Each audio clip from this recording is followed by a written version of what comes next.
وہ مرتبہ جو موسیٰ علیہ السلام کو اللہ سے مانگنے کے بعد ملا.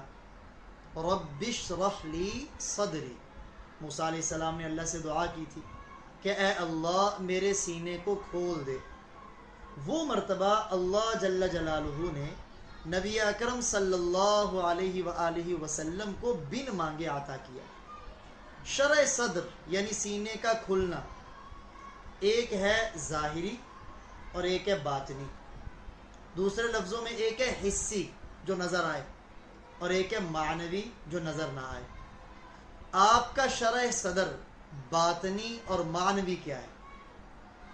شرح صدر باطنی اور معنوی یہ ہے کہ آپ کے دل سے تمام قسم کی رذائل اور عیبوں کو نکال کر دل مبارک کو صفات سے مزین کر دینا، یعنی محاسن اور خوبیوں سے مزین کر دینا. شرح صدر باطنی کیا ہے کہ آپ صلی اللہ علیہ وآلہ وسلم کے قلب اطہر کو اللہ جل جلالہ نے علم و حکمت اور اخلاق، تحمل اور بردباری سے بھر دیا. چونکہ لوگ آپ کی بڑی مخالفت کرتے تھے تو آپ کے دل کے اندر بردباری اور تحمل کو ڈال دیا کہ آپ آسانی سے ان کی مخالفت برداشت کر لیتے. یہ ہے شرح صدر باطنی اور معنوی. ایک شرح صدر ظاہری حسی یعنی جو نظر آئے آنکھوں سے. نبی اکرم صلی اللہ علیہ وسلم کا ظاہری شرح صدر 4 مرتبہ ہوا. کتنی مرتبہ؟ 4 مرتبہ. سب سے پہلے جب آپ کی عمر 4 سال تھی اور آپ اماں حلیمہ سعدیہ کے پاس تھے، اس وقت آپ کا پہلی مرتبہ شرح صدر ہوا. یعنی فرشتے آئے، انہوں نے آپ کے سینہ مبارک کو چاک کیا، چیرا دے کے آپ کے دل مبارک کو نکال کر اس میں سے خون کا ایک لوتھڑا نکال کر باہر رکھ دیا اور صاف کر کے دل کو پھر دوبارہ اندر رکھ کے سلائی کر دیا. یہ پہلی مرتبہ آپ کا شرح صدر ہوا تاکہ بچپن کی جو عادتیں ہوتی ہیں بچوں والی، وہ آپ صلی اللہ علیہ وسلم کے دل سے ان کا شوق نکال دیا. پھر آپ کا شرح صدر دوسری مرتبہ ہوا 10 سال کی عمر میں، یعنی چڑھتی جوانی. اور تیسری مرتبہ آپ کا شرح صدر تب ہوا جب آپ غار حرا میں تھے، جب فرشتہ وحی لے کے آیا. اس سے پہلے آپ کا شرح صدر ہوا، پھر دوبارہ جبریل امی علیہ السلام سب سے پہلے وحی لے کے آئے. اور چوتھی مرتبہ آپ کا شرح صدر ہوا اس وقت جب آپ معراج پہ جا رہے تھے. تو یہ ظاہری شرح صدر ہے. اور وہ باطنی شرح صدر ہے کہ آپ کے دل مبارک کو علم و حکمت، اخلاق، تحمل اور بردباری سے اللہ جل جلالہ نے بھر دیا. الم نشرح لک صدرک، کہ ہم نے آپ کی خاطر آپ کے سینے کو نہیں کھول دیا. ووضعنا، اور ہم نے اتار دیا، عنک، آپ سے، وزرک الذی، آپ کا وہ بوجھ جس نے انقض ظہرک، آپ کی کمر توڑ رکھی تھی. وزر کا لغوی معنی ہے بوجھ، اور انقض کا معنی ہوتا ہے کمر توڑنا یا کمر کو جھکا دینا. یہ کون سا بوجھ تھا؟ وزر کے بارے میں مفسرین نے ایک اس کا یہ مطلب بیان کیا کہ آپ صلی اللہ علیہ وسلم نے بعض وہ کام جو کرنے جائز ہیں ان کو حکمت و مصلحت کے مطابق آپ نے کیا، لیکن وہ کام آپ کی شان کے لائق نہیں تھے. یعنی اللہ جل جلالہ کے ہاں جو آپ کا مرتبہ ہے اس مرتبے سے ادنا تھے. کہتے ہیں نا نزدیکا را بیش بود حیرانی، جو جتنا کسی کے قریب ہوتا ہے نا اس کے معاملات اتنے ہی جدا ہوتے. حسنات الابرار سیئات المقربین، جو لوگ نیکوں کی نیکیاں مقربین کی بدیاں شمار ہوتی. یعنی جو جتنا زیادہ قریبی ہوتا ہے نا، نیک لوگ نیکی کریں، اگر وہ قریبی وہ والا عمل کریں تو اس سے اس عمل کو قبول نہیں کیا جاتا. تو جو جائز امور آپ نے حکمت و مصلحت کی بنیاد پہ کیے، بعد میں آپ نے ان کو خلاف اولا سمجھا. جیسے ایک نیک آدمی جب اس سے کوئی گناہ کبیرہ ہو جائے تو اس کو کتنا غم اور صدمہ ہوتا ہے، تو آپ کو ان خلاف اولا کاموں پر اس سے بھی زیادہ صدمہ ہوتا تھا. تو بہت بڑا بوجھ تھا. تو اللہ تعالیٰ فرما رہے ہیں ہم نے آپ کے اس بوجھ کو اتار دیا. کیا مطلب؟ کہ اس پر آپ سے مواخذہ نہیں کریں گے. اور اسی طرح مدینہ منورہ میں بھی ایسی آیت نازل ہوئی سورۃ الفتح میں، لِيَغْفِرَ لَكَ اللَّهُ مَا تَقَدَّمَ مِن ذَنبِكَ وَمَا تَأَخَّرَ، کہ جو پیچھے ایسے آپ سے کام ہوئے جو بعد میں ہوگی اللہ تعالیٰ نے پہلے ہی سارے معاف کر دیے. وزرک کا دوسرا مطلب یہ ہے کہ آپ صلی اللہ علیہ وسلم کی ذمہ داری تھی اللہ کی پوری مخلوق کو دین حق کی دعوت دینا. جو باطل اور گمراہی کے اندر تھے انہیں حق کی دعوت دینا آپ کی ذمہ داری تھی، ہر ایک تک اللہ کا پیغام پہنچانا. اور اس کے ساتھ اللہ نے یہ بھی نازل کر دیا فاستقم کما امرت، آپ ایسے استقامت اختیار کریں جیسا آپ کو حکم دیا گیا. یہ بہت بڑا بوجھ تھا، پوری امت کی ذمہ داری، کوئی چھوٹا بوجھ نہیں. چنانچہ آپ صلی اللہ علیہ وسلم کے جو کچھ بال سفید ہوئے تو آپ نے فرمایا کہ فاستقم نے مجھے بوڑھا کر دیا.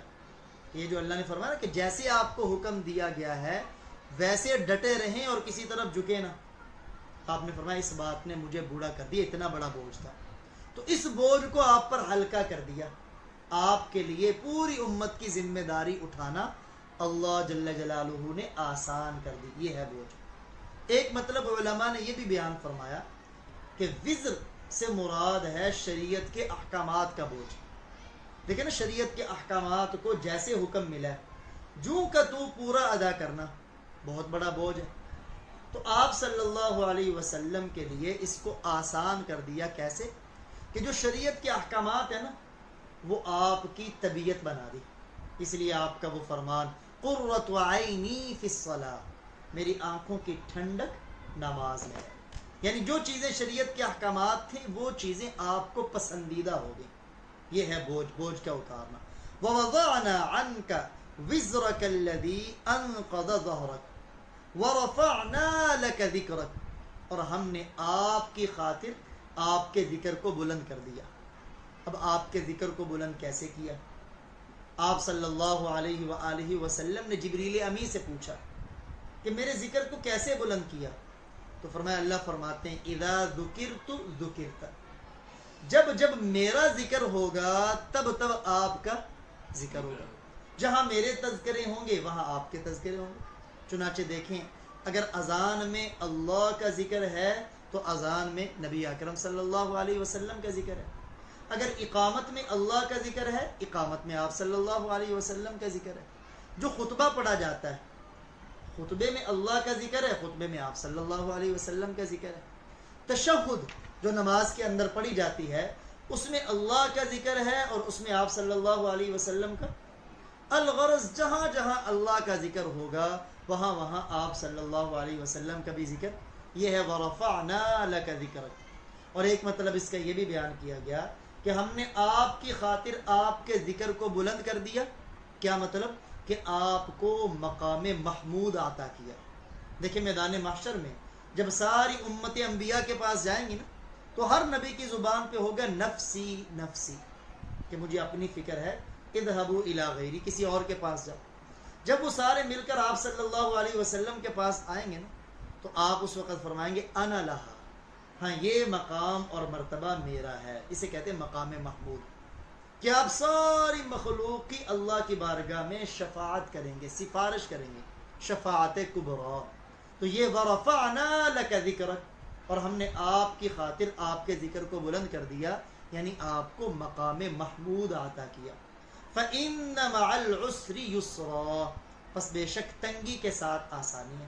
إِنَّ مَعَ الْعُسْرِ يُسْرًا، بے شک تنگی کے ساتھ آسانی ہے. کیا مطلب؟ اللہ تعالیٰ نے ایک ضابطہ بیان فرما دیا کہ اگر دنیا میں آپ پر مصائب آ رہے ہیں نا، پریشانیاں آ رہی ہیں، تو جس پر بھی تکلیف آتی ہے تو ایک دن اس پر آسانی آئے گی جس سے وہ پچھلی ساری تکلیفیں بھول جائے گی. اور یہاں بڑی عجیب ایک نقطے کی بات ہے کہ علماء لغت نے لکھا ہے کہ اکثر ایسا ہوگا جب ایک لفظ کو 2 بار ذکر کیا جائے اور دونوں مرتبہ اس کو نکرہ بیان کیا جائے، نکرہ ذکر کیا جائے، تو ہر ایک سے جدا جدا معنی مراد ہوتا ہے. تو یہاں دیکھیں یسر آسانی کو نکرہ کہا گیا، نکرہ ذکر کیا گیا، یعنی مطلب 2 آسانیاں. اور جب ایک لفظ کو معرفہ معرف باللام ذکر کیا جائے ایک لفظ کو 2 بار ذکر کیا جائے اور دونوں جگہ معرفہ اور معرف باللام ذکر کیا جائے تو دوسرے سے وہی مراد ہوتا ہے جو پہلے سے مراد ہو. تو دیکھیں یہاں العسر تنگی، العسر تنگی، دونوں سے ایک ہی تنگی مراد ہے. کیا مطلب کہ اگر تم پر ایک تنگی آئے گی تو اللہ کی طرف سے اس کے بعد ڈبل آسانی آئے گی. اس لیے حدیث مبارکہ میں آتا ہے لن یغلب عسر یسرین، کیونکہ ایک تنگی کے بعد کتنی آسانیاں آئیں گی؟ 2. تو آپ نے فرمایا ایک تنگی 2 آسانیوں پر غالب نہیں ہوگی. وہ کسی شاعر نے بڑا عجیب کہا نا، اذا اشتدت بک البلوى، جب تجھ پر مصیبت اور آزمائش سخت ہو جائے، ففکر فی الم نشرح، تو سورہ الم نشرح میں غور و فکر کیا کر. فعسر بین یسرین اذا فکرت ففرح، کیونکہ ایک تنگی 2 آسانیوں کے درمیان ہے، جب تو غور کرے گا تو تو خوش ہو جائے گا. اگر تجھ پر حالات آ رہے ہیں تو ان حالات کو صبر و تحمل سے برداشت کر، اس کے بعد ڈبل آسانی آئے گی. فَإِذَا فَرَغْتَ فَانْصَبْ، پس جب آپ فارغ ہو جائیں تو محنت کریں، اپنے آپ کو تھکا دیں. کس چیز سے فارغ ہو جائیں؟ یعنی جب آپ لوگوں کو جو دعوت و تبلیغ اور اصلاح کی ذمہ داری سر انجام دے رہے ہیں نا، ایمان کی دعوت دے رہے ہیں، لوگوں کو قرآن سکھا رہے ہیں، فکر کی جا رہی، جب اس ذمہ داری سے فارغ ہوں تو اپنے آپ کو اللہ کی عبادت میں تھکا دیں. اب اللہ کے سامنے گر گڑائیں، دعائیں مانگیں، نفل پڑھیں، ذکر کریں. چنانچہ جو بھی دعوت کی محنت کرتا ہے، کوئی بھی محنت کرتا ہے جس میں لوگوں کے ساتھ میل ملاپ ہو، تو اسے چاہیے اپنے لیے ایک وقت نکالے جس میں صرف اللہ کے ساتھ اس کی گفتگو ہو، اللہ سے دعائیں مانگنا ہو، اللہ کا ذکر کرنا ہو، اللہ کا مراقبہ ہو، تہجد کی نماز. بعض علماء نے یہ بھی بیان کیا اذا فرغت فانصب، کیا مطلب جب آپ فرض نمازوں سے فارغ ہو جائیں تو رات کے وقت تہجد کی نماز پڑھیں.